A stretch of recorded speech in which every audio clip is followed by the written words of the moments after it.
Hi, I'm Steve Dyer, and I'm here in the round pen today with this Mustang mare. Her name is Wardah, which is the Arabic word for rose.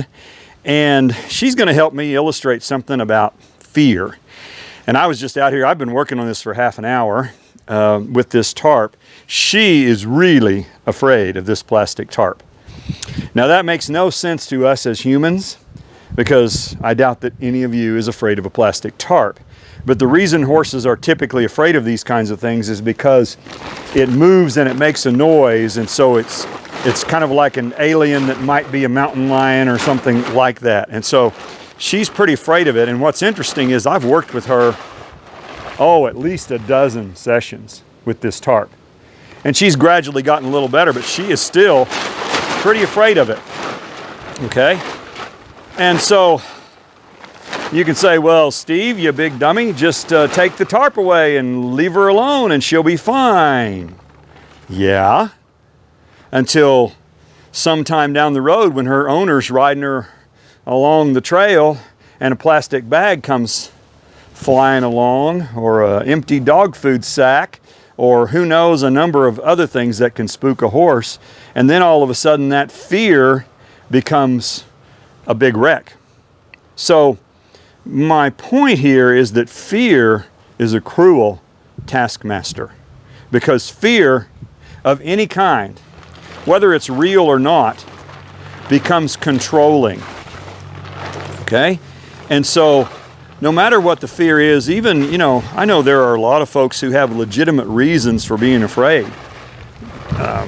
I've talked with many women, for example, who were abused and raped, and yeah, that's a real legitimate fear. There's nothing to say it's not. But all fear can be controlled, and we can learn to not let the fear control us.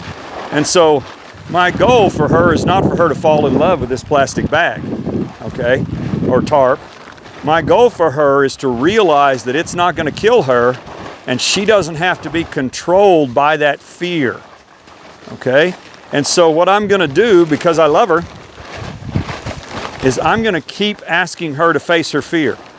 So if she just stops moving here and kind of stands still and gives me a try right there, I'm going to take it away. So right there, she tried to deal with her fear. Now, is she done? No, she's not done. We're going to have to work on this for several weeks probably, because that fear is so deep in her. If I forced her, she'd take off in a blind panic and a run. That's how deep the fear is. But as long as I keep saying, hey, come on, girl, let's deal with this fear, eventually she's going to get to where she can handle it. And then the fear will no longer control her.